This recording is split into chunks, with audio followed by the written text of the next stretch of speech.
প্রথমেই কবিতা উৎসব এডি ক্রিয়েশনের সকল দর্শক বন্ধুদের শুভেচ্ছা, প্রীতি, নমস্কার এবং ভালোবাসা জানিয়ে আরম্ভ করতে যাচ্ছি ধারাবাহিক গবেষণামূলক অনুষ্ঠান দক্ষিণ আসামের এক বিলুপ্ত সম্প্রদায় পাটনি। এই অঞ্চলের শিক্ষা সংস্কৃতি গড়ার পেছনে এই বিলুপ্ত সম্প্রদায়ের বিশেষ অবদান রয়েছে। কয়েকশো বছর আগে অবিভক্ত ভারতে এরা পাটনা থেকে এসেছিল। ব্যবসা বাণিজ্যে অতি উন্নত জাতি পাটনি। পাটনা থেকে এসেছিল বলে এদের পাটনি বলা হতো। গবেষক লক্ষ্মীদাসের গ্রন্থিত তথ্য মতে পাটনার জনগোষ্ঠীর 1600 শতকের আগে এই অঞ্চলে ছড়িয়ে পড়ে। অসমিয়াদের সঙ্গে মিশে এরা কেউ কেউ অসমিয়া হয়ে গেছে, আবার বাঙালিদের সঙ্গে মিশে কেউ কেউ বাঙালি লিখছে। তবে এরা কয়েকশো বছর আগে এসেছিল। তখন পাটনায় গুপ্ত বংশের পতন ঘটে।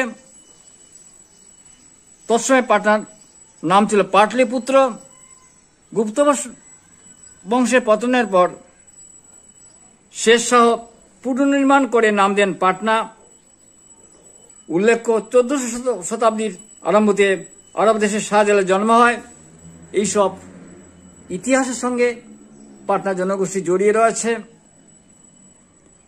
এই অঞ্চলের ব্যবসা বাণিজ্য, রাজনীতি, শিক্ষা সর্বক্ষেত্রে তাদের বিশেষ অবদান রয়েছে।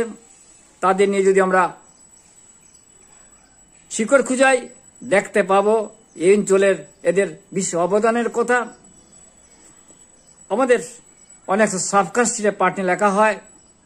এদের মাঝে ছিল মাঝিরাই বেশি। তৎসময় যখন পাটনা থেকে এরা আসতো, শস্য নৌকো নিয়ে আসতো, জাহাজ নিয়ে আসতো। কিন্তু সিলেটে আসার পর জলডুব অঞ্চলে ঝড়ে অনেকগুলো নৌকো ডুবে যায়, কয়েকটি জাহাজ। এরা যখন আসতো তখন শত শত জাহাজ একসঙ্গে আসতো। জলডুব অঞ্চলে ডুবে যায়। কিছু বণিকরা তারা বেঁচে যায় এবং জলডুব অঞ্চলের সেই সময়কার জমিদার আশ্রয়ে থেকে যায়, তাদের সঙ্গে মিশে যায়, এক বিবাহ বন্ধনে আবদ্ধ হয় এবং এইভাবে পাটনা থেকে আগত পাটনি সম্প্রদায় ছড়িয়ে পড়ে। পরবর্তী সময়ে বৈবাহিক বন্ধনে এরা নানা জনগোষ্ঠীর সঙ্গে মিশে যায়। এদের লুকায়িত সংস্কৃতি অত উন্নত ছিল, এরা গান জানতো। এদের ভেতর একটা বিশেষ দ্বারা ছিল চারণিক কবিরা।